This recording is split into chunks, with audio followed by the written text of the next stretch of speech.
So hello and welcome everyone. I'm Saoirse O'Callaghan. I'm the Director of the Humanitarian Policy Group at ODI.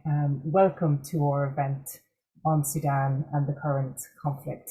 A quick note as we're getting started, if you'd like to access the Arabic translation, do please click on the globe at the bottom of the screen, and you can also access closed captions there as well. I'm going to set the scene a little bit before we hand over to our excellent panelists today. And 3 months have now passed since Sudan descended into brutal conflict after fighting broke out between the Rapid Support Forces, the RSF, and the Sudanese forces, the SAF, due to concerns about a planned merger as part of Sudan's, unfortunately, on hold transition to civilian rule. And since then, as we know, violence has escalated and it's spread across the country. And the humanitarian consequences have been horrific. Khartoum has been particularly badly affected, with entire communities transformed into battlegrounds. And the fight ripped open the ethnic tensions that have been present in Darfur over many years. And there's been deliberate targeting of civilians, credible reports of sexual violence, and this has prompted the ICC to begin an open investigation. In all, over 3 million people are now estimated displaced, over 700,000 of whom have crossed borders into neighbouring countries and beyond. Thousands of people have been killed, and millions, some 2 million or more, are thought to be food insecure, some of them severely food insecure. We know that against impossible odds and putting their lives on the line, Sudanese organisations have really been the lifeblood of this response in a very complex, insecure and difficult operating environment. And that despite the severity of Sudan's crisis, the international community has struggled to scale up. The UN Emergency Relief Coordinator said this week that Sudan is the toughest place in the world for humanitarian workers in terms of access. And there have also been questions about the level of financial support to Sudan and the neighbouring countries that are really supporting this crisis. And certainly from my perspective, the limited international attention to such a severe and escalating crisis is striking. So we have an excellent panel with us today to discuss these issues and more. Firstly, I'm delighted to welcome Clementine Nkweta Salami, who is the recently appointed UN Deputy Special Representative, Resident and Humanitarian Coordinator for Sudan. Welcome, Clementine. I have also the pleasure of introducing Nuha Murgani, who's a medical doctor. She's also the co-chair of Sudan Next Gen organization, which is an organization that brings together experts and organizations and communities looking to transform Sudan. And Nuha is also the president of the Sudanese American Medical Association, SAMA, that provides medical support and humanitarian assistance in Sudan. I'm also delighted that Leticia Bader, who's the Horn of Africa Director at Human Rights Watch, is with us today. Human Rights Watch have been doing a lot of work on the human rights situation in Sudan, including in Khartoum and Darfur. And finally, Hajir Malim, who is the Regional Director for East Africa and Yemen for the Norwegian Refugee Council, who've been present and active in Sudan over many years, is also with us today. So a very warm welcome to you all. Today's event is part of a series of events and work that HPG and ODI has been doing in relation to Sudan. You can find some of our briefing notes or podcasts and more in the chat now. We'd love to hear also from you. So do please put your comments in the chat. But we'd also love to have your questions to the panel. So use the question and answer box in particular if you'd like to present a question, and I'll put them to the panel a little later on. So maybe first of all to start with you, Leticia. Human Rights Watch, as I've been saying, have been doing a lot of work on the human rights situation and the real atrocities that civilians in Sudan are facing. Can you paint a picture of this for us, what you're seeing on the ground, but also what you're hearing in terms of testimonies that you're receiving, and also what you're pushing for in terms of international engagement? Over to you, Leticia. Thank you very much, and thank you for having invited us to join today. I mean, as many Sudanese voices from all walks of life have described, the last 3 months has been a story of massive loss, lives turned upside down, impossible decisions around remaining in Khartoum and risking falling victim to shelling, bombs, pillage, or even more likely gunshot wounds, or fleeing and facing violence along the way and suffering in places of displacement. 3 months in, there seems to be no end in sight to the human suffering, but also increasing evidence of serious violations against civilians. In the first weeks of the conflict, we reported on the devastating impact of the use of heavy explosive weaponry in densely populated parts of Khartoum and its sister cities. We documented how the rapid support forces entrenched themselves and fought from populated areas, placing civilians at danger, while SAF bombed residential areas and struck also key civilian infrastructure. This was something we warned very early on, was massive damage to civilian infrastructure, including healthcare facilities. And I think everyone in the room today knows that that impact will continue to have a devastating impact on civilians, even if the conflict were to stop tomorrow. In South Sudan, we traveled there to meet with mainly people who were fleeing Khartoum, where people spoke of massive loss of life from gunfire in their neighborhoods, bombings of property, and shelling. Most of the people I interviewed there knew at least of some people who had been killed, and also highlighted how most people were not being taken into hospital, which shows once again how the official civilian fatality number is most likely a massive underestimation of the true cost. As the last 2 weeks have shown, neither warring party has shown any willingness to move away from fighting in densely populated areas. Many of the civilians who are left behind are those who can't afford to flee, and this is really something that came out very clearly in our interviews in South Sudan, is how much it costs to flee right now, and including, you add to that the massive looting that people have been facing in Khartoum and along the way during their flight. Other people who stay behind, it's because they cannot physically move, including older people. And there are some people, obviously, who just don't want to go. And I think it's critical for the humanitarian response to take into consideration the very specific realities and needs of those who are still living in Khartoum. We're also receiving increasing reports from service providers of sexual violence, as the UN has reported, including as people flee. Given the destruction of the healthcare facilities, survivors are also facing the additional burden and problem of not having access to the sort of support that they need in the aftermath of these abuses. In Darfur region, the fighting between SAF and RSF, which obviously is happening in specific localities, has also had a massive impact on the civilian population within the context of an already dire humanitarian situation. Now, I want now to turn to West Darfur. We have, in fact, as an organization, been investigating events in West Darfur since 2020 and looked again and again at repeated attacks in towns in the state, including in El Janina and Kregnik. Some of the patterns of attacks we are now seeing on a much larger scale have been taking place there since 2019. We saw again and again how the attackers targeted internally displaced camps in urban areas. It's very clear from our research that there was a direct correlation between the withdrawal of UNAMID forces, which started back in 2019, and an uptake in attacks.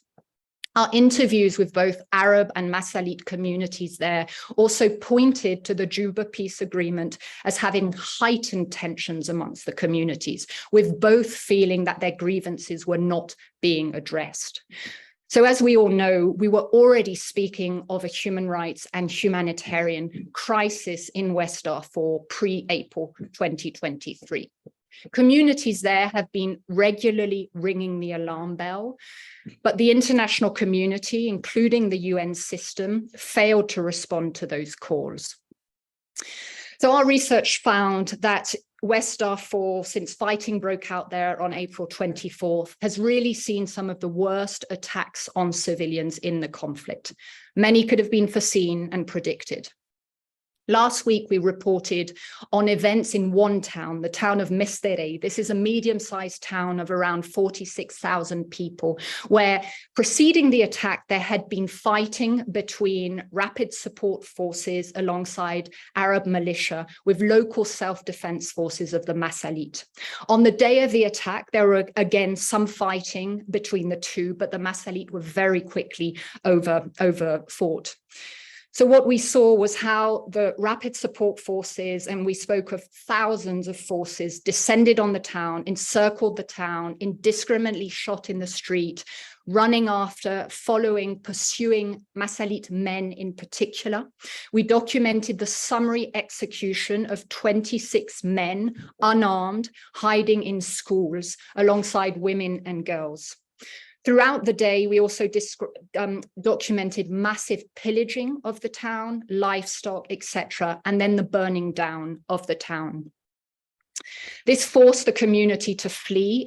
Mestere is very close to the border, and unlike communities from El Janina at the time, we did our research in the early weeks of June, that the community was able to flee into eastern Chad, which is where we conducted our research. So for now, our in-depth research does not confirm similar attacks in other towns in West Darfur, but we do not preclude that these events form part of much broader trends of abuse. We know that at least 6 other towns were burnt down in this same period. Yale University speaks of many more. Also, we documented during the attack how the assailants threatened civilians, said, "Why are you still here?" used ethnic slurs, targeted for killings Masalit men, and then burnt the town down, which obviously has a widespread impact on the whole population. It's very clear to us that the global response is failing to mirror the gravity of what is unfolding before our eyes.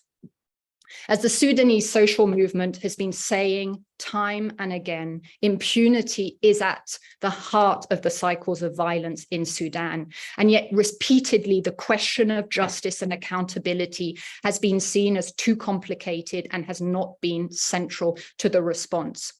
So we strongly believe, and we were very happy to see that IGAD committed last week in a statement that they would be working with an international accountability mechanism. We would now like that to see concrete action at the level of the Human Rights Council in Geneva to establish the sort of mechanism which can investigate, but also preserve evidence. It's also critical that a broad spectrum of civilian voices, including from Darfur, are central to all the discussions which are happening. I just want to make a few final comments and around the response. I think it is critical for the humanitarian access question to be treated as it is, a responsibility, an obligation under international law. It's not a bargaining chip. It's not a question of political leverage or confidence building. It's also critical not to tackle humanitarian access from a purely technical point of view. I think the international community needs to learn from the mistakes of Ethiopia. The humanitarian community, both the UN, INGOs and their backers, cannot waste endless hours and energy that is limited on small technical issues, counting trucks, or maybe in this case, counting pending visas. Such a focus plays into the hands of the governments or warring parties bent on limiting your access and limiting eyes and ears on the ground, able to account for the abuses they are responsible for. Monitoring of assistance cannot be an afterthought. It has to be central to access discussions. And I think in a context where we have seen instrumentalization of assistance, it is even more critical to be ensuring that the assistance is reaching the right people and is not further contributing to the abuses. And maybe just to conclude again from the lessons on Ethiopia, decisions made in day one of the response will have an impact on the whole response. Thank you. Thanks, Leticia. That's a very powerful overview of what's occurring, particularly in West Darfur, but also, I guess, the learning from Ethiopia, really important. But these are also lessons that we know from Darfur and from Sudan previously as well, about the political instrumentalization of access, and also the concern about humanitarian aid being part of the war effort. So certainly something to pick up, I think, in the Q&A and the discussions. I'd like to turn to you now, Nuha. You're working as part of the Sudanese American Medical Association, really at the front line of many of these issues. And as Leticia mentioned, medical facilities and healthcare has been, critically disrupted during this conflict. Wondering if you could describe what you've been able to achieve as SAMA in terms of providing assistance to communities who have fled Khartoum, some of the challenges that you're facing, and also what you would prioritize in terms of international engagement. Over Absolutely. to you. Thank you so much, Sorcha. Just looking back at what has been going on in Sudan in the past 3 months, the least we can say is that everything has been absolutely devastating, knowing that more than half of the Sudanese population is in urgent need of humanitarian care and protection, that thousands of people have lost their lives in the past 3 months, that dead bodies continue to be seen laying down in streets across the country, as the relatives cannot take them to, bury them in the graveyards due to fear of losing their own lives. And the numbers of the dead continue to rise every single day with the ongoing conflict. It's just a heartbreaking situation for sure. We continue to receive text messages, emails, phone calls 24/7 from people on the ground begging us to, provide medications for dying cancer children, food for families who had nothing to eat for a few days, advice and medications for 12 and 13-year-old rape survivors. And, the list just keeps going on. And no matter what we do, unfortunately, we're unable to cover all the needs. It's definitely a very difficult situation to be in. I pray that no one ever goes through this, and we pray that it ends very soon. When it comes to our work in the Sudanese American Medical Association, I just wanted to take a minute to send my condolences to my team in SAMA for the loss of Dr. Bushra Ibn Auf, who was one of the co-founders of the Sudanese Medical Association and who was our Sudan office director. Dr. Abu Auf was killed in his own house on April 25th, 10 days after the war has erupted. He was one of the most hardworking, generous, loving, and kind colleagues and doctors I've ever met in my entire life. The team has never been the same after his death, and Sudan won't be the same with all the help that he used to provide to, people we know and others we don't even know about. We pray that he rests in peace and that he reunites with his loved ones in paradise. To answer your question on the work that's being done on the ground, Sorcha, we started off by supporting hospitals in Khartoum, where we have our main office. We started off by partnering with the Sudanese Association of Pediatricians in helping 586 children in a hospital over there in Khartoum for 7 weeks. We also took care of 550 ladies in an OBGYN hospital for 1 week. However, everything had to be shut down immediately in Khartoum, including our own offices, due to the extremely dangerous situation in Khartoum. Our team then relocated to the Red Sea state, to Port Sudan, where we established the head office over there. We also started working with the Sudanese Association of Vascular Surgeons in rehabilitating one of the hospitals by fixing the CT scan machine. We also launched the Bushra Ibn Auf Learning Center, just to continue his legacy of spreading education and supporting in healthcare. We also launched 2 telementoring healthcare programs in trauma, in surgical trauma and in dental as well, in collaboration with the ECHO Institute in University of New Mexico. So that's Port Sudan. And then our work continues in 3 additional states, the White Nile State, Jazeera State, and the Northern State, where we continue to support internally displaced individuals in terms of providing food, shelter, and medication as well. Many challenges are faced every single day, but some of the main challenges that come to mind include the nature of the fighting and how dangerous it is on the streets, is not allowing us to release medical supplies from containers and to distribute it to healthcare facilities and wherever the supplies are needed. Another issue that we've been facing is that the need is way beyond the capacity that we have. We do have many donation campaigns ongoing. We reach out to thousands of our doctors and donors and anyone who can support, but at the end of the day, we're still not covering not even 10% of the need on a daily basis. Other issues include communication with our local teams. As you can imagine, electricity has been shut off for weeks in some areas, and the internet supply is really terrible. So, just even following up with the teams and discussing things with them and checking on our local teams has been very difficult as well. Money transfer has been a big issue also, as the banks are shut down. So, even when we receive the donations, having it, making sure that it's sent to the ground could take days and sometimes weeks. So those are some of the issues we face with SAMA. Of course, in addition to SAMA, I'm also, honored to be part of the Sudan Next Gen team, in which we've been partnering with a beautiful team on the ground known as the Kullana Qiyam, which translates to We're All Values. We've been working with them for about 2 years. So we're working with them in 2 different states on the ground. One of them is Jazeera State, which was the #1 destiny or target for internally displaced individuals, especially from Khartoum because of the proximity to Jazeera. We have 3 ongoing initiatives. The first one is covering the cost of meals for 5,000 internally displaced individuals. The second one is providing food baskets to 1,000 food families. And the third one is supporting 100 cancer patients by providing shelter, food, and medications. The second state in which we're working with Sudan Next Gen, again with the We're All Values Kullana Qiyam team, is the Red Sea state, where we have 2 different initiatives in Port Sudan.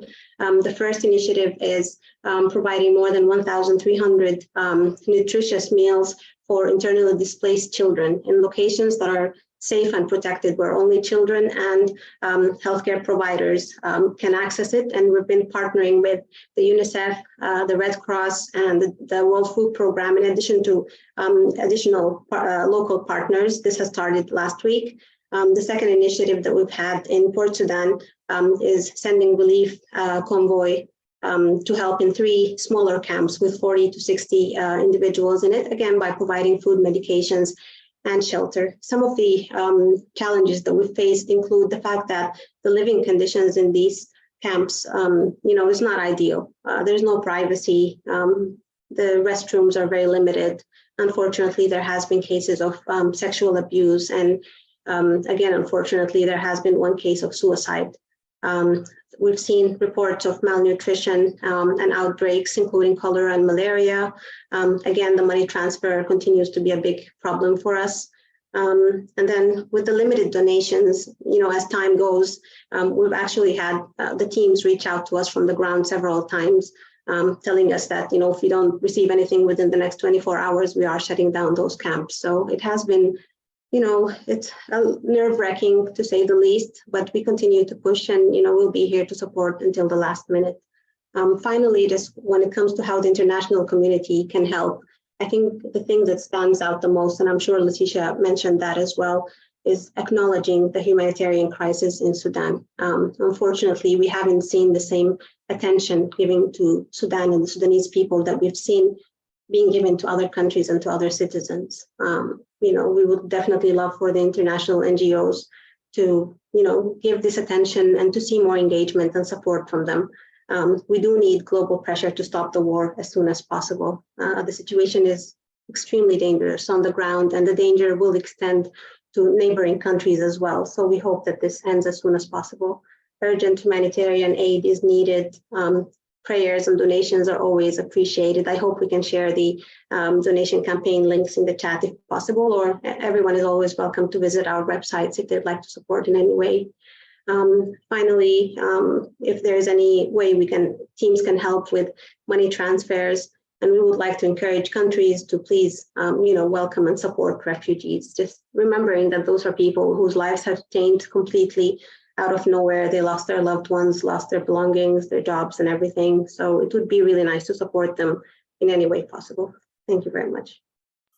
Thank you, Dr. Nuha. And you really present, I guess, the challenges of responding to such a rapidly escalating crisis, but also doing that when one's own security is on the line, like your dear colleague that you've lost, and managing the very human cost of figuring out family and safety amidst this response. So thank you for that, Dr. Nuha. I want to turn to you now, Clementine. You've taken up your position 4 weeks ago at a time when international engagement in Sudan is facing major questions and challenges. Can you describe some of the priorities for you currently? And I know that you have been able to move some things forward. So perhaps you can talk a little bit about that, but also your priorities for international engagement. Over to you, Clementine. Thank you very much, Sorsha, and greetings to everyone from Port Sudan. First, let me start by underlining that despite the huge challenges the humanitarian response faces in Sudan, the very difficult operating environment, which I'll describe shortly, we are witnessing heroic efforts by humanitarian agencies, including civil society agencies, as well as NGOs, to deliver. There are many stories of humanitarian efforts and achievements in the midst of very difficult circumstances.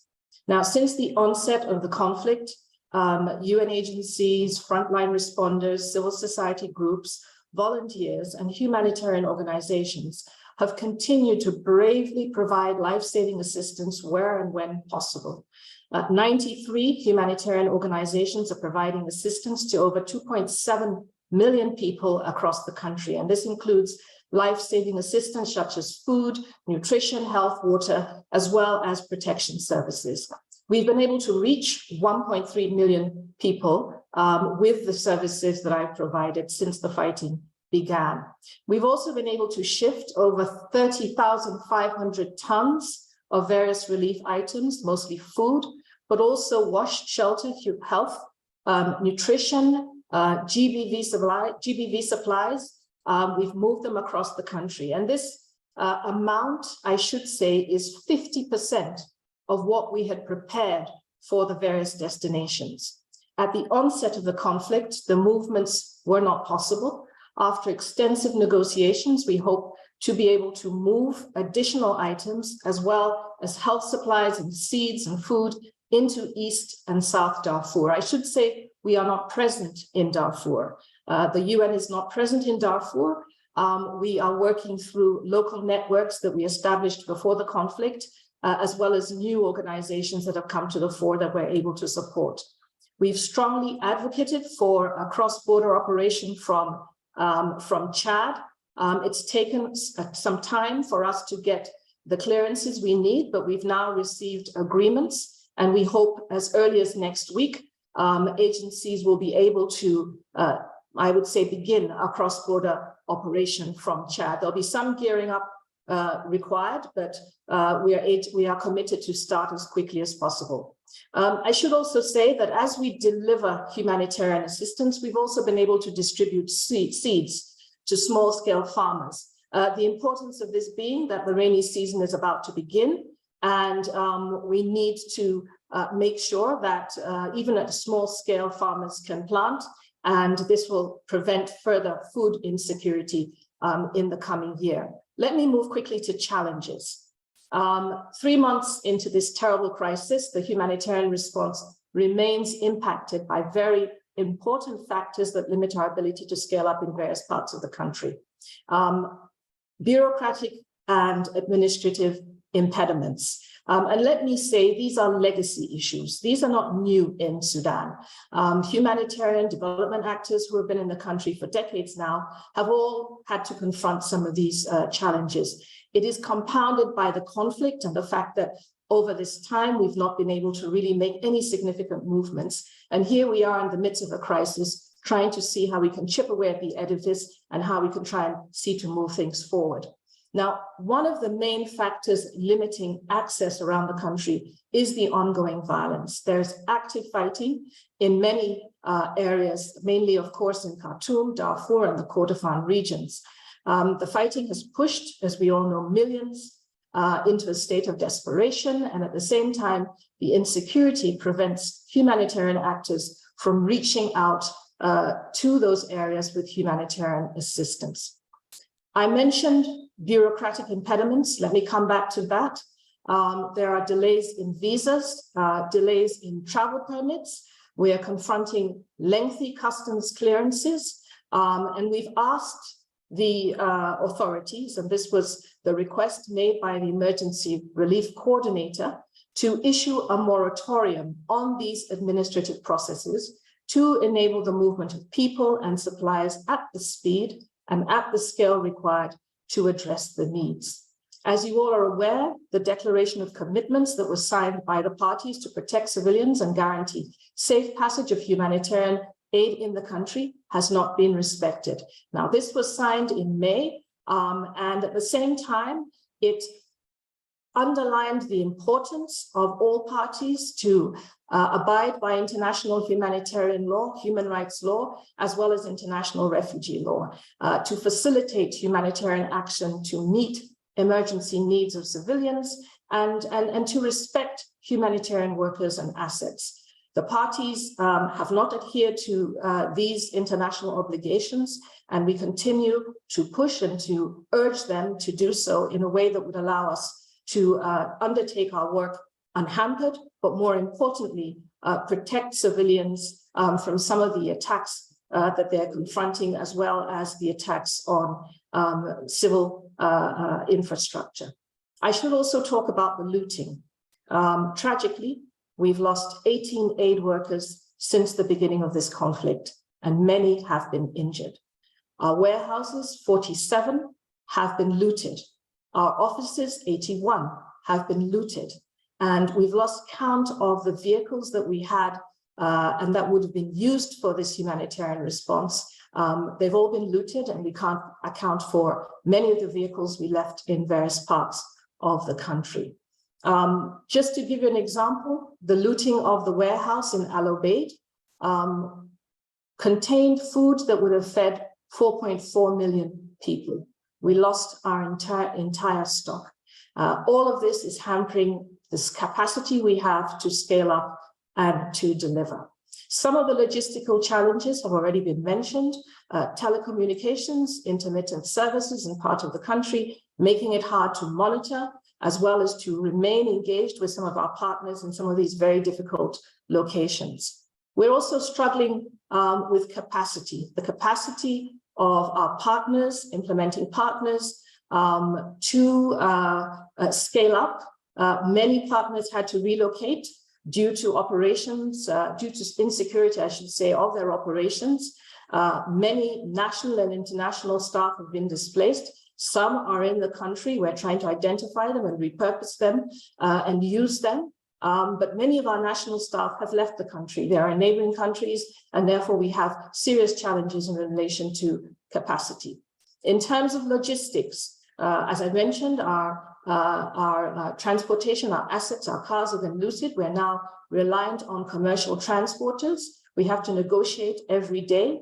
They want to increase their costs. Many of them are afraid to travel some of these roads because the roads are under the control of many actors, and for many of them, they consider it too dangerous. So that is an ongoing effort. We also have banks that are closed in most of the country, making cash available to pay our staff, a key challenge. I think this was mentioned earlier by one of the panelists. So these are some of the obstacles that we are facing. We are also about to move into the rainy season, and we are very, very concerned about our ability to deploy our vehicles, our trucks with humanitarian assistance to parts of the country that we know will very soon be underwater. The roads will become impassable. Usually at this time of the year, humanitarian actors pre-position their supplies and are able to draw from these stocks during the course of the rainy season. But we are very concerned that we will not have access to parts of Darfur, parts of Gadaref, the White Nile, and parts of Kassala as a result of the flooding. I should also say, just before I go, that the overall humanitarian response has been very, very weak in terms of funding. Our donors have been generous, but they have to dig deeper. The humanitarian response plan requires 2.6 billion to provide, and let me underline, life-saving multi-sectoral assistance, protection services to 18.1 million people.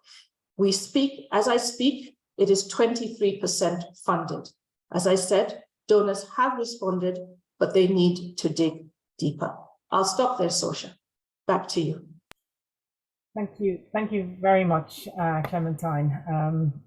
I think we'll pick up many of these issues, and particularly this issue about international engagement and funding.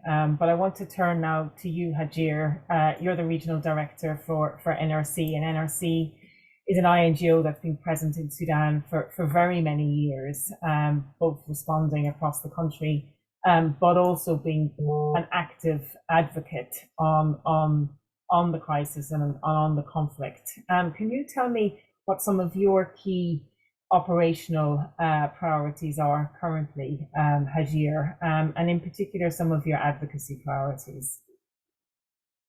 Thanks, Sasha, and thanks to the other panelists. I think they have raised quite a number of key issues. But let me start with a tribute to the hundreds of thousands of frontline aid workers on the ground who are continuing to put their lives at risk to respond in very difficult circumstances. I also want to join Dr. Nuha in mourning Dr. Bushra and at least 17 other aid workers killed on the line of duty in the past 3 months. I also stand in solidarity with the millions of people affected by this crisis. We quite know clearly how when people get uprooted from their villages and from their communities, what happens to them. I think we have seen the protracted natures of displacement in this region and the lack of services being provided in many of these displacement camps. I also want to recognize from the start the complexity of this crisis in Sudan. And I think the panelists before me have clearly pictured that as well, quite very clearly. And it is difficult for all of us to operate in this context. Khartoum, the major city in the country, becoming inaccessible, completely disrupted, has a massive implication on the rest of the country, and even areas that are relatively stable were massively impacted because of what happened in Khartoum and also in other areas as well. I know there has been a number of issues that has been already been raised in terms of access, our inability to access population, inability of the people even to move to seek humanitarian assistance where they can be safely delivered, the violence against aid workers, the looting of vehicles, NGO compounds, humanitarian agencies compounds, and warehousing, the bureaucratic impediment, as well as the disruption in the humanitarian supplies. But I just want to shift. I think that these issues have been clearly articulated by the past speaker. So I just want to shift a little bit more on the operational side in terms of programming. What can we do? Number one is that we need to protect what we have. Every time communities are uprooted or looting happens, it destroys even the limited resources that are very scarce already and essential for saving lives. So we need to be ensuring that communities, humanitarian agencies, actors on the ground, community volunteers, all those resources that we have needs to be protected. And I think we need to hold the parties to the conflict to account to ensure that both civilian assets and humanitarian infrastructures are protected. But also, this is also in terms of making sure that the communities that are currently not directly impacted by the conflict, in terms of, for example, them being able to plant, ensuring that we provide them with that means to be able to do so. But primarily, and I think this is the key thing, is that we need to stop this conflict. There should be pressure put in terms of ending this conflict. Because we know that if we don't do this, we already seen fragmentation of this conflict further, and we're seeing more mushrooming of localized conflict that is continuing to also drive more displacements, and the numbers have been clearly put, and the numbers are quite astronomical, to have more than 3 million people displaced within 3 months, and that's not the end of it, and we are going to see these numbers will become obsolete, but probably by the end of this event, as more people get displaced. It is tearing apart the Sudanese, the fabric of the Sudanese society, and even has a major implication in the wider region as well. So we shouldn't accept the current conflict as this, and there should be pressure being put on all parties to make sure that we resolve these issues fast and decisively. In the absence of that, I think we also need to make sure that commitment to international humanitarian laws are upheld by all the parties to the conflict. But coming to us as humanitarian agencies on the ground, we have responsibilities to scale up the response, both to save lives and livelihoods. And this response needs to be of high quality, principled assistance, where we also, as Letitia clearly put it as well, inculcate the element of monitoring from the start to ensure that the assistance reach those most in need in a dignified, but also sufficiently, both in quality and quantity. This requires, clearly, as Clementine has also mentioned, clearly further investments by donors, and we appeal to our generous donors to continue to fund this response. It is clearly evident, I mean, as Letitia and others have also spoken about, in terms of the clear need on protection. It is vital that we continue to scale up both the monitoring, but also the support and the advocacy to protect all those who need, and including those who are potentially going to be at risk. The levels of violations that we're hearing in Sudan are unacceptable. And I think we need to be able to ensure, particularly as we are seeing more women and children getting displaced, even seeking refuge in other neighboring countries. The majority of the refugees we are seeing in Chad, in South Sudan, and many others, and the returnees, the vulnerable women and children, needs to be protected as well. I'm glad to hear from Clementine as well about the efforts being made about the cross-border operations from Chad, and this is very much welcome. It is critical that we prioritize cross-border operations and ensure the safe passage of humanitarian workers and supplies from neighboring countries to boost the response inside of Sudan. We know Sudan is a very vast country. I mean, the distance from Port Sudan to Darfur is more than 2,000 kilometers. It is essential that these border entry points are opened up as aid delivery venues for delivering more aid in these areas. It's also critical that we lift, we advocate for the lifting of ban of imports of aid supplies from Ethiopia into Sudan. But let me end by talking a little bit about how we can reinforce further the coordination. It is critical that the humanitarian operations inside Sudan is aligned to the breadth and the scale of the crisis that we face. And I'm hearing that we need to be able to scale up. We need to be able to boost as well our ability to be able to coordinate. And I know that we're having right now centralized leadership in Port Sudan, and it's great news that we are having the leadership and Clementine coming on board. I feel is an excellent news for the Sudan response. We need to be able to scale that up to ensure that we have appropriate representation, but then coordination structures to lead the response in other locations as well. We shouldn't undermine the complexity of the response that we need to undertake in Sudan, and therefore having the appropriate structures in place to respond to these fast and in the right way, particularly to reach those in hard to reach areas but also more importantly as well, dealing with those indirectly impacted by this conflict. And maybe just to elaborate this point a little bit, we're seeing more returnees from Sudan. I mean, South Sudanese returnees going into South Sudan in a context where the situation in South Sudan is already very dire. This is likely going to further disrupt, but also create further instability, but also further deterioration of the situation inside South Sudan. So we need to be able to have that ability to be able to see the response in Sudan in a much larger scale, to also anticipate potential further deterioration that might become disastrous down the line. And I just want to end by saying that we need to have Clementine as the HC in country and other leaders within the humanitarian community to continue to be a strong advocate for the emergency response inside Sudan, by also maintaining relationship with the authorities to advocate for an needed principal humanitarian response, addressing all the access constraints that have been mentioned, but also providing the leadership where we need to mobilize the appropriate resources for this response. Thank you very much. Thank you, Hajir. A huge amount there, and prompting, like everyone else, loads of questions in the question and answer box. I'm going to touch on a few of them.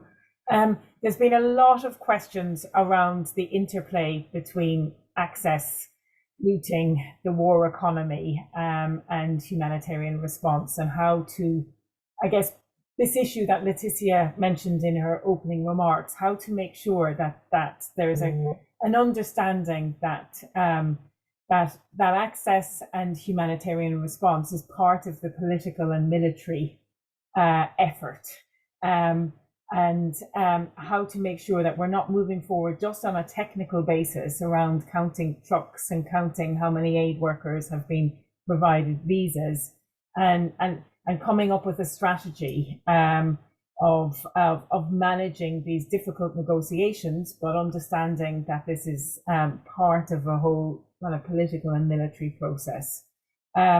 So how do we move forward on access? How do we move forward on managing the looting that is occurring in a very complex environment, and not playing into I guess these short-term negotiations that are happening around the peace processes and ceasefires. So I think that's a question in particular, maybe for Leticia, for Clementine, and for Hajir as well, in terms of the negotiations around access. So that's maybe the first question. There's another question around, I guess, the regional implications of this. And Hajir, I think you can maybe talk in particular around this.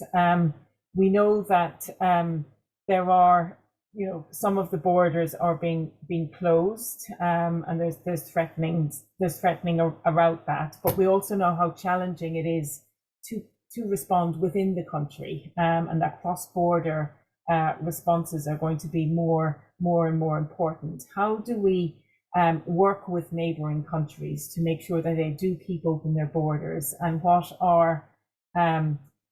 further support can the international community provide so that they're not doing this alone, that there is an international support for these efforts. There's a specific question to you, Leticia, in terms of how you would now characterize this conflict. We know that there's a very strong ethnic dimension to this crisis already in Darfur, and wondering how Human Rights Watch is characterizing this conflict now, and how you see this playing out. And then Nuha, I know you've responded to some of these questions already, but a question in terms of how you're managing to respond on the ground, how medical donations and shipments are entering the country, and what are some of the key medical concerns that you're seeing on the ground. So I think we'll maybe start with those questions, all of which pick up on the comments that you've already provided. And maybe, yeah, turning to you, Leticia, around, I guess, how you're characterizing this conflict and the ethnic dimensions around it, and perhaps a little bit more in terms of what you're calling for in terms of those justice and accountability mechanisms that you described in your opening remarks. Thank you very much, and thank you for the very important and valid question as well. I mean, in the first report we released on West Darfur, we do characterize what we document in that report as amounting to war crimes. Now, these are serious violations and need to and should be leading to the sort of international response that such grave violations would require. Now, a few things, as I described in my opening remarks, I mean, what we document here form parts of trends which have been going on in West Darfur for several years and are only getting worse. In our report, for this reason, amongst others, we are calling for the International Criminal Court to include events in West Darfur as part of their ongoing investigations. And as we know, last week at the UN Security Council, the ICC prosecutor made clear that was part of their ongoing investigations. Now, we believe that what is happening is of a magnitude that deserves that sort of investigation and scrutiny and response. As I said earlier as well, what we document in this is one attack in particular, but we do not preclude that this forms part of a much broader trend. As I underscored, we also have satellite imagery which shows that at least 6 other towns were burnt in this same period that we were investigating the events in Mr. A. We also documented how in the first week of the attacks in El Janina, the gathering sites, as we know, a lot of the internally displaced camps, Abu Zar, Krindik had already been destroyed in previous attacks. But what we saw in the first week of the violence in El Janina is again gathering sites being targeted. So we do know that this is part of a broader trend, and we are continuing to investigate. As I mentioned, Yale University have also put out a report which basically finds that there are many, many other towns which have been burnt in West Darfur and Darfur more broadly in the period of since the conflict started. So these are serious violations. And this is why back in May already, we had called on the Human Rights Council in Geneva. And this is also a call that many Sudanese groups have been echoing, to establish an investigative mechanism which will document not only what's going on in Darfur, but more broadly, the abuses which have been happening in Sudan.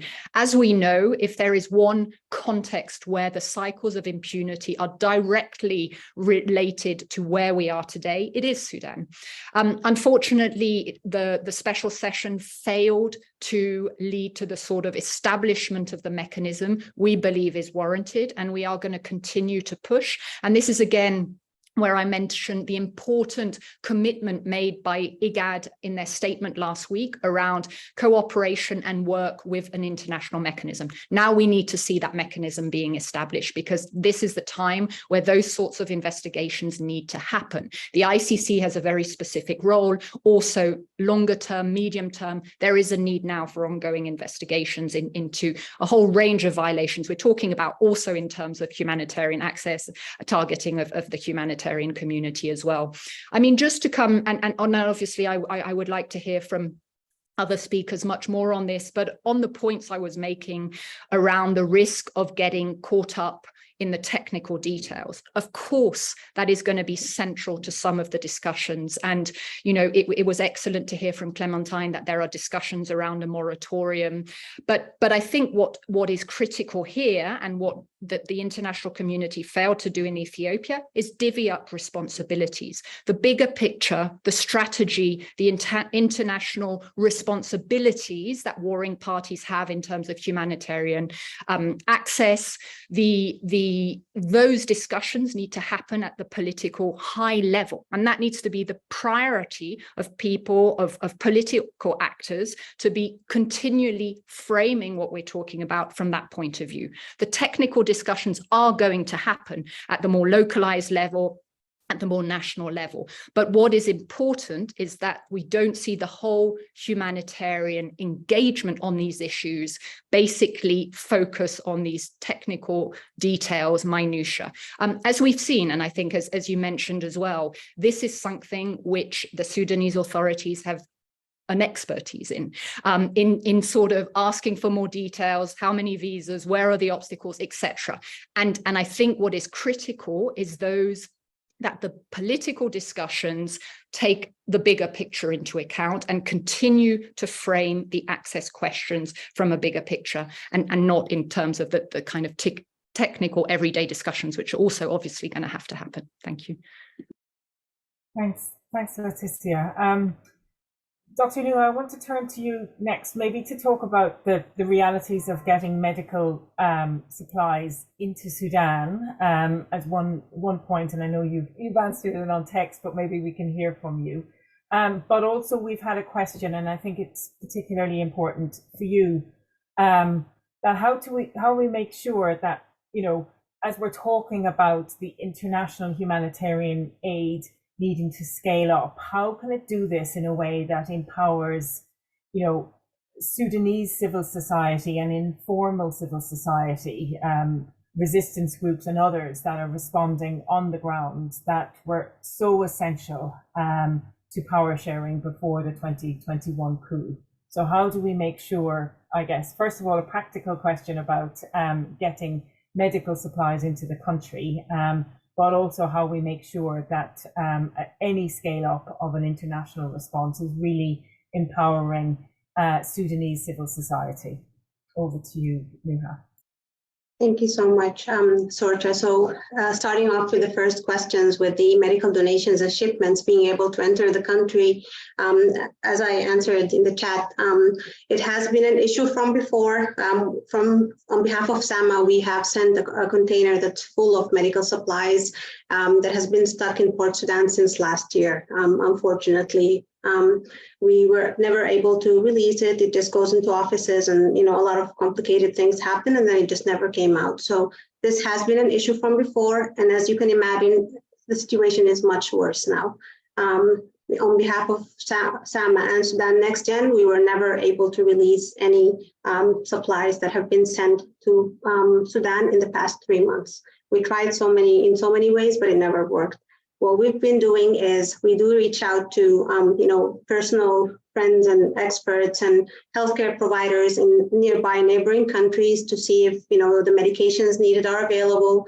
And then we move on to, once we locate the medications, we move on to transferring the money. And then the next step is trying to find a way to bring the medications, and to transport it to where it's needed. As you can imagine, this takes a very long time. Unfortunately, in the past 10 days, we lost two children with cancer because the medications that have been located in one of the countries with the money transferred, but we still couldn't find a way to take it to where they are located. So that's all we've been doing. If there are any suggestions on how to do this in a more efficient way, please let us know. Any support is needed. And then there's a question about the largest medical needs. What I've seen so far was, again, the need for the cancer medications, the need to support the elderly dialysis patients. We've had a lot of them pass away in the borders while waiting to, enter a country and all that. So those are definitely two areas that need help. And then, of course, our patients with the chronic illnesses who need medications every single day, and including diabetics and the hypertensive patients. And then when it comes to the question on how we can scale up and empower the Sudanese civil society, I'm glad, I think Dr. Bakri Ali is here with us. He's one of the leadership team in Sudan Next Gen, one of the founders as well, and one of the influencers, very well known since 2019. He more than I, but we've all been working with the resistance committees on the ground who are still there. They're very ready to support. We've been in close contact with them. So what I can say is, if anyone would like to connect with the teams on the ground, whether local organizations, whether resistance committees, we are 100% here, ready to help and support in any way we can, whether, from Sudan Next Gen, SAMA, and the other partnership organizations, nonprofit organizations. So anything we can do. I see a lot of, this has been our goal in the past 4 years, to empower the resistance committees. They have sacrificed their lives and everything for Sudan to become free. So if there's any way we can work with them and empower them and see them achieve the goals that we've always dreamed of for Sudan, please reach out to us as well and let us know if we can help with making this connection and support. Thank you, Neha. Hajir, I want to bring you in now around, I guess, two issues. One, there's a question I think both you and Clementine can pick up about that the picture that some of the participants are hearing in terms of the international response is around stuckness, that we seem to be stuck from a security point of view, from an operational point of view, from a financing point of view, and from a political point of view. And, what has been possible, I guess, from an INGO perspective, working in Sudan for so many years, what agility are you able to bring to a situation like this? Any forms of kind of new innovations so that we can provide a meaningful response in such a difficult operating environment. So maybe you could pick that up. But I also wanted to hear from you around the regional issues. Obviously, you have you're the regional director for NRC, what are some of the priorities, especially in terms of keeping the borders open and allowing these refugees to come into neighboring countries, but allowing cross-border responses, and how the international community can play a role in supporting Sudan's neighbors. So over to you, Hajir. Thanks, Sasha. Now, let me start with the latter question in terms of the regional implications and what could be done as well. I think it's vital that as much as possible, the assistance to the people affected by this conflict inside Sudan, that the services and the support be provided inside Sudan. Because I think we're looking at, let's look at, for example, Khartoum state is more than 9 million people. If these people were to get displaced into the neighboring countries, this is going to have a massive implications for the humanitarian response, not only inside Sudan, but within the wider region as well. So this is it. And we have to do everything we can. And I'll come to the question about stuckness and how we can address that as well. That is number one. Number two is that many of the crises in many of the countries in neighboring Sudan are already in high level of emergencies that are largely forgotten or underfunded. And therefore, any additional movement of population, we already have more than 700,000 people moving back into these countries, is going to further increase the vulnerabilities of not only the people who are moving, because they're not going to get as services in many of these areas, but also the host communities that are going to host. And we are already seeing, for example, in South Sudan, the implication of the conflict in Sudan, because South Sudan is reliant on food imports and everything coming. Many of the states inside Sudan, South Sudan are reliant on Sudan for the supplies as well. Remember, just a few months before this conflict started, we have had people moving from the conflict in South Sudan to go seek protection and shelter inside Sudan. And now we are seeing people moving in the opposite direction now as well. And this circular movement in and out, people have to survive because of the severity of the crisis in this region, that people tend to be moving sometimes from frying pan to the fire because of the necessity to survive and the lack of services that continues to persist across many of these areas. It is vital that borders remain open, and I think many of the governments are committed to do so, and I think it's very, very important to do that. But it's also important that borders remain open for humanitarian supplies, and that pressure needs to be put on the relevant stakeholders to ensure that that happens. In terms of stuckness, yes, I think we have legacy issues in terms of the challenges in operating in Sudan before this conflict, and there has been a number of lessons learned in terms of how we can be able to operate. And I think the agility of local responders, the use of local staffs is one of the key assets that we have, and many of the agencies have a significant number of local staff on the ground that are able to respond. But what is also happening is that the issue about, for example, the collapse of the banking and financial system is something that is quite very new to the response inside Sudan. We're seeing innovation in terms of, for example, digital cash being explored by agencies like NRC inside Sudan. And I think we need to be very creative in terms of the way we can be able to reach the people that need our service, especially right now when it's the rainy season, to ensure that we protect planting season. And because if people don't plant, I think a few months down the line, we may have massive disruption as well. That is not directly related to the conflict, but it might have been an indirect impact of these conflicts as well. Thanks. Thanks, Hajir. I turn to you now, Clementine, maybe to pick up this issue of stuckness as well, and what your response to that is. And perhaps also in particular, this question about the negotiations around humanitarian access. You say that, you know, the UN isn't present in Darfur, where we know some of the most serious conflict is occurring at the moment. I guess this perennial issue about how to elevate humanitarian access to a political issue, so that we're not just dealing kind of at a technical level on it, but also make sure that it also then doesn't become, the main focus of the political engagements. And we've heard from everyone that there needs to be serious attention to, stopping the war and engaging with the key parties to the conflict. So how to manage, access, given the legacy concerns about the role that access has played in Sudan, and humanitarian delivery has always been part of the war effort. So maybe over to you, Clementine, to hear a little bit more about how the UN is managing, given this stuckness, that I think is a good word for what we're seeing, and these difficult negotiations around access. Well, thank you very much, Sorcha, and thank you for all the questions and the concerns raised. Let me just say that there is no meeting, I think, that takes place, whether bilaterally with our key donors and key stakeholders in this conflict, that we don't raise the issue of, number one, a ceasefire, and we are pushing for a permanent ceasefire and cessation of hostilities.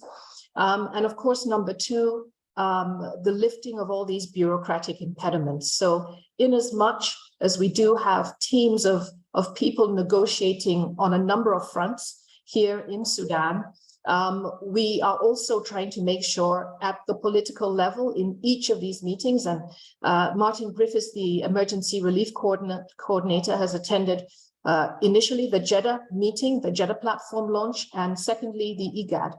And it is part of our talking points. And we have people in Addis, people in Jeddah working on this as a key issue. So it's not only being dealt with, I would say, here in Port Sudan by the teams that we have here, including myself, but we're also making sure that it is part of the political discussions as well. We are looking, of course, when you look at emergencies like this, you want to, of course, see what you can do in the immediate, I wouldn't say short term, but in the immediate term. And that is an immediate requirement for us as we engage with the political actors around this as well. And I am here as humanitarian coordinator, but I also am here as deputy SRSG. So I also have the ability to impress upon the UN, parts of the UN House, parts of our donors as well, the need for this to remain at the forefront of some of our political discussions as well. I also feel, and I say I've been here for four weeks, and when you keep trying to do something, you try to see if there are other opportunities as well. And I think my colleague Hajir mentioned something that we are trying to look at. We've tried to bring in the capacity we need from outside of the country in terms of additional staff, surge staff, emergency response staff, whether it's UN staff or whether it's international NGOs as well. And as I said, we're being drip fed visas, and we can't continue to move along this path and expect to be able to scale up in the manner we need to. So we're going to look at what we can do with some of the assets we have here. And in this regard, national staff are going to be key. We have national staff who have been employed in a whole host of activities here in Sudan, who have not left the country, who come to the fore with expertise raising from the medical, from management, monitoring. And we're going to try and see how we can tap on these individuals at this point in time to try and help us scale up. That doesn't mean that we will suspend our efforts. And as I said, our request is not for 100 visas. It's not for the issuance of 100 visas. It's not for permits. It's for a moratorium. And the emergency relief coordinator has asked for at least a 3-month moratorium. I've asked also, if you have followed some of the discussions taking place, there was a meeting in Cairo where the neighboring states met, and they in their statement were talking about a 3-month ceasefire. Now, of course, a 3-month ceasefire is not what we would like as an outcome, but it is a start. If we can get that, that will allow us to move things to those parts of the country we're unable to. But it will not necessarily allow us to bring in the necessary expertise. With expertise comes resources. It won't necessarily help us to bring in some of the core relief items that we require. And as Nu has said in her case, some of them have been stuck for over a year now. So we are not just sitting and pushing against the same wall. We're trying to open up. We're trying to be as creative as we can, and we're trying to keep moving forward.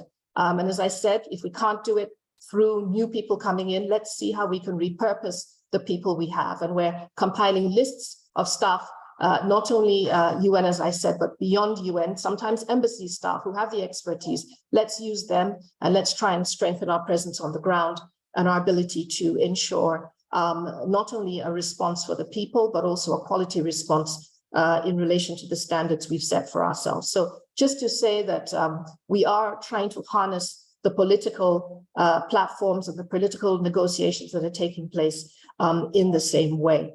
The other thing is, I think in terms of the physical access, you mentioned Darfur and our absence in Darfur. Our absence in Darfur is purely for security reasons. We hope that we will tentatively, with this agreement for us to launch these cross-border operations, we will be able to send in small teams, and that we will hopefully, if the conditions permit, allow for us to scale up and to extend and expand our presence there. It's most unfortunate that we were not there at the most critical time, but nevertheless, I think from what I hear from Letitia, there are still communities in need. There are still populations that require our support, and we will do the best to try and see how we can scale up in the Darfur area to try and respond to their critical and most urgent needs.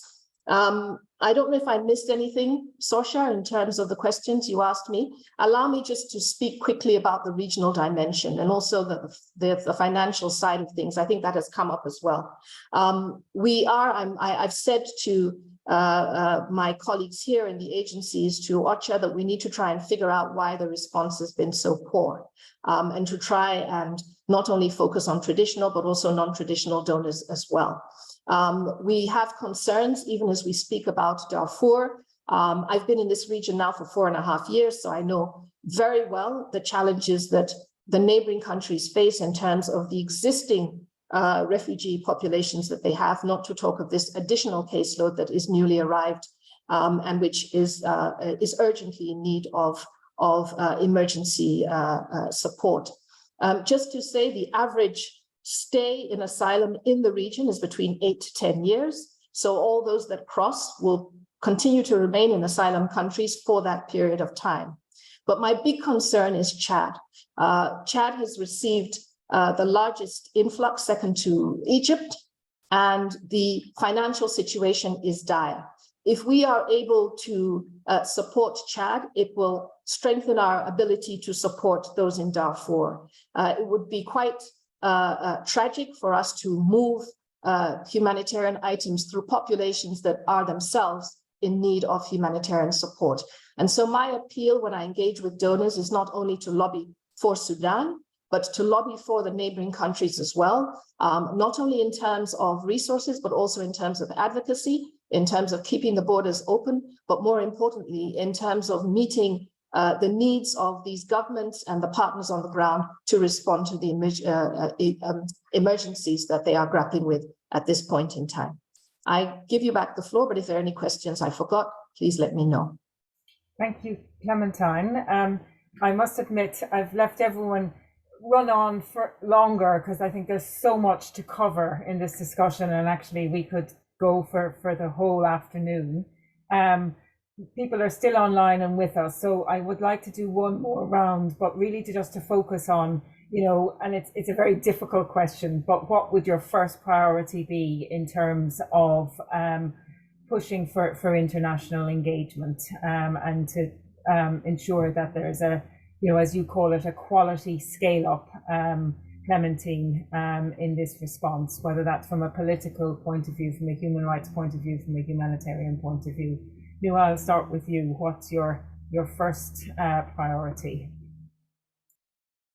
I think my first priority would be what I mentioned earlier, acknowledging the humanitarian crisis that's currently going on in Sudan, just like that has been happening in other countries. I think that's the first thing, getting the attention and the awareness and reminding ourselves that we're all humans and this is an urgent need, and moving on to, pressuring the forces on the ground to end the war as soon as possible. Thanks, Nuha. And Hajir, over to you. Thanks, Sasha. I think when this conflict broke out in mid-April, at the time when there was very high optimism in the country, many asked the question, why was this not foreseen and why was this not prevented? I think what happens is that if we get stuck in our today's challenges and our today's reality and trying to deal with today's issues and lose focus of the potential evolution of this crisis, we risk asking ourselves the same questions down the road. So to prevent from that happening again, I think for me, the priority is that it is vital that we invest more today in enhancing our collective efforts towards safeguarding lives and livelihoods inside Sudan and the affected neighboring countries with a much longer term perspective. Because a few weeks ago, we had to rechange our plans. I mean, the number of even the planning figures for displacement outside of Sudan were very conservative at the beginning, but now every time the plan becomes obsolete, even within a matter of weeks. So I think we need to be ambitious, but that requires as well every other stakeholder included on us playing, taking that responsibility seriously. Lots of great initiatives and efforts are currently ongoing. Important to keep those alive, but we also need to do more. Thanks, Hajir. Maybe to you, Leticia, you've raised a number of key points. I guess what would be your number one priority?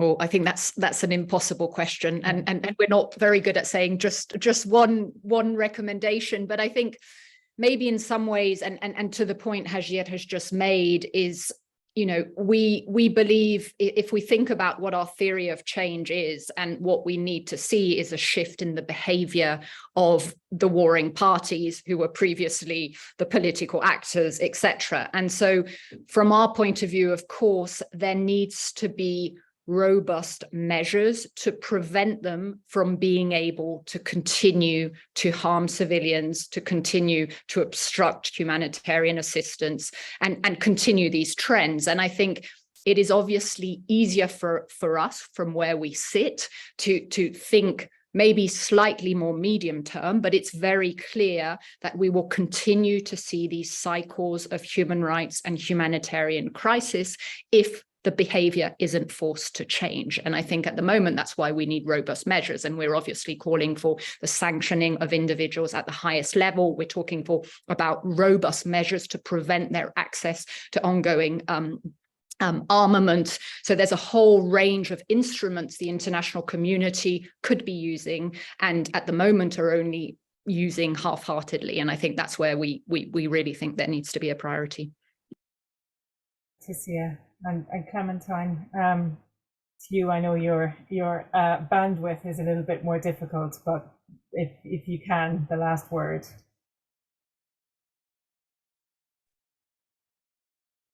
Okay. Yeah. I'm sorry, I got thrown out, so I've just come back. Just to. Yeah. Sorry. Would you like me to repeat? No, I heard the question. And just to say, I heard what everybody said, and I fully support that. Let me just say that, quite frankly, behind every humanitarian crisis, and the only way to resolve it is for a political solution. It starts with a political solution, and that is really at the heart of addressing humanitarian crisis. I know you said one, but I'm going to say a few more. Clearly, we need the resources. We will get to a point, even if we're able to address some of the other issues, we will not have the resources that we need to address a humanitarian crisis of this scale. So the resources, the commitment politically, the commitment in terms of holding the parties accountable is also important. Accountable now for the challenges that their people are facing and the impact of the lack of access in trying to address these challenges. It is their responsibility. We as a humanitarian community, we come in to support them.